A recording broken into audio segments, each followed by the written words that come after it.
Hello प्यारे साथियों। आज की ऑनलाइन क्लास में आपका स्वागत है। आज हम प्लास्टर ऑफ पेरिस का रासायनिक नाम, उसको बनाने की विधि व गुण व उपयोग देखेंगे। सबसे पहले यदि हम देखें कि प्लास्टर ऑफ पेरिस का सूत्र क्या होता है और उसको याद किस प्रकार रखा जाता है, कि जब कोई व्यक्ति का एक्सीडेंट होता है और यदि उसकी हड्डी टूट जाती है तो हड्डी टूटने पर उस पर प्लास्टर चढ़ाया जाता है, और जो व्यक्ति एक्सीडेंट करता है उस व्यक्ति पर केस होता है। तो आप केस से याद रख सकते हैं। कैसे क्या होता है कैल्शियम, से क्या होता है सल्फेट, और यदि उसके साथ आधा जल का अणु जोड़ देते हैं तो ये प्लास्टर ऑफ पेरिस का सूत्र हो जाता है।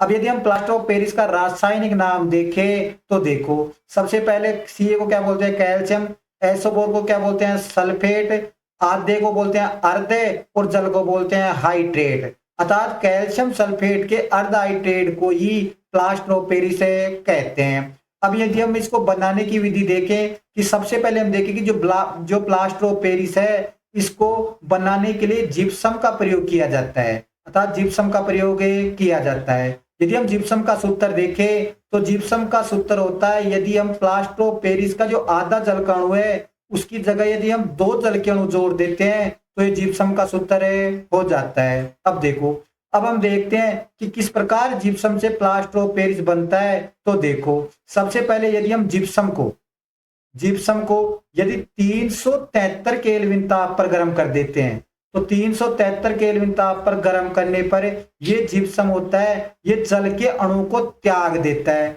और जल के अणु को त्याग कर प्लास्टर ऑफ पेरिस का निर्माण करता है। तो सबसे पहले जिप्सम का सूत्र लिखो CaSO4 और कितने जल के अणु लगाओ, दो जल के अणु। तो ये क्या करता है, ये कितने केल्विन ताप पर होता है 373 केल्विन ताप पर होता है। तो प्लास्टर ऑफ पेरिस बन जाता है। तो प्लास्टर ऑफ पेरिस का सूत्र लिखो CaSO4 और प्लास्टर ऑफ पेरिस में कितना जल के अणु आएंगे, आधा जल का अणु आएगा। अब देखो, यदि यहाँ जिप्सम के दो जल के अणु में से आधा जल का अणु प्लास्टर ऑफ पेरिस में काम में आ जाता है तो कितना जल का अणु बचा, डेढ़ जल का अणु बचा। तो हम इसको ऐसे लिख सकते हैं 1/1/2 H2। अब देखो कि यदि हम जिप्सम को 373 केल्विन ताप पर गर्म करते हैं तो ये जिप्सम जल के अणु को क्या कर देता है, त्याग देता है और प्लास्टर ऑफ पेरिस का निर्माण करता है। अब हम इस सभी क्रियाओं को कैसे लिख सकते हैं, 1/1/2 को हम 3/2 भी लिख सकते हैं। तो देखो CaSO4 कितना जल के अणु आएंगे, दो जल के अणु। ये कितने केल्विन ताप पर होगा, 373 केल्विन ताप पर। तो एक तो पीओपी का निर्माण होगा और 1/1/2 को हम क्या लिख सकते हैं, 3/2 H2। अब यदि हम इस दो को हटाते हैं तो इस पूरी अभिक्रिया को दो से गुणा कर देते हैं तो ये दो हट जाता है। तो हम ऐसे भी ले सकते हैं 2 CaSO4 2 H2। ये कितने केल्विन ताप पर होगा, 373 केल्विन ताप पर होगा। अब यहाँ भी दो लगा दो क्योंकि पूरी अभिक्रिया को हम दो से गुणा करते हैं। तो कितना आया, 1/2 H2 और यहाँ से दो से दो कट जाएगा और यहाँ कितना आ जाएगा, 3 जल के अणु आ जाएंगे। तो ये प्लास्टर ऑफ पेरिस के बनाने की विधि होती है, अर्थात जिप्सम से प्लास्टर ऑफ पेरिस बन जाता है। अब देखो, यदि जिप्सम से प्लास्टर ऑफ पेरिस बनने के बाद में यदि हम प्लास्टर ऑफ पेरिस में जल मिलाते हैं तो जल मिलाने के बाद में ये जो प्लास्टर ऑफ पेरिस है वो 15 से 20 मिनट के बाद में जम जाता है और जमकर ये क्या हो जाता है, कठोर हो जाता है और वापस ये जो प्लास्टर ऑफ पेरिस है जिप्सम में बदल जाता है। तो देखो, सबसे पहले प्लास्टर ऑफ पेरिस का सूत्र लिखो, तो CaSO4 कितने जल के अणु आ जाएंगे, आधा जल के अणु आ जाएंगे। अब इसमें क्या मिलाना है, जल मिलाना है, तो जल मिला दो।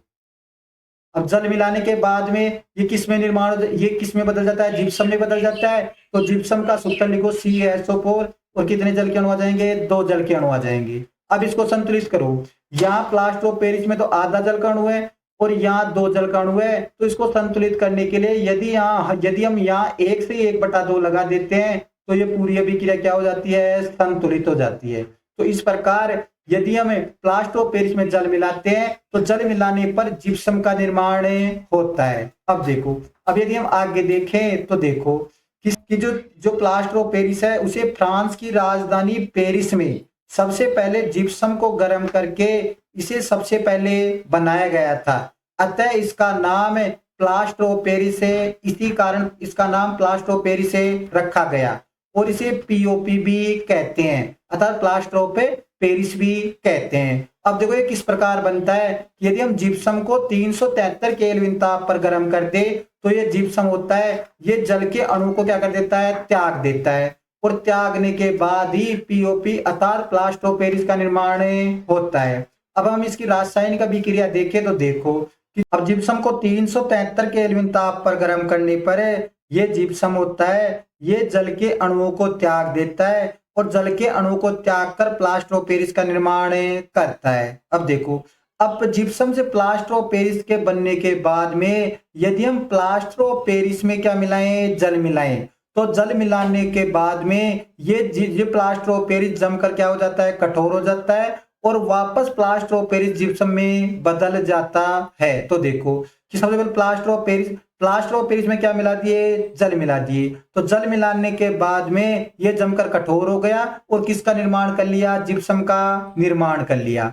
अब यदि हम इसके प्लास्टर ऑफ पेरिस के उपयोग देखें तो देखो कि सबसे पहले जो प्लास्टर ऑफ पेरिस है, यदि हमारी कोई हड्डी टूट जाती है तो उस टूटी हुई हड्डी को स्थिर रखने के लिए प्लास्टर ऑफ पेरिस का उपयोग किया जाता है। अब देखो यदि हम दूसरा उपयोग देखें कि जो बहुत सारे खिलौने हैं और जो सजावटी सामान है उनको बनाने के लिए भी प्लास्टर ऑफ पेरिस का उपयोग किया जाता है। अब देखो जो बड़ी बड़ी जो मूर्तियां हैं उन मूर्तियों को बनाने के लिए भी प्लास्टर ऑफ पेरिस का उपयोग किया जाता है। तो आशा करता हूं कि आपको प्लास्टर ऑफ पेरिस का रासायनिक नाम, इसको बनाने की विधि, गुण और उपयोग आसानी से समझ में आ गए होंगे। अगर वीडियो अच्छा लगा तो प्लीज इसे लाइक, शेयर और सब्सक्राइब कर देना। धन्यवाद।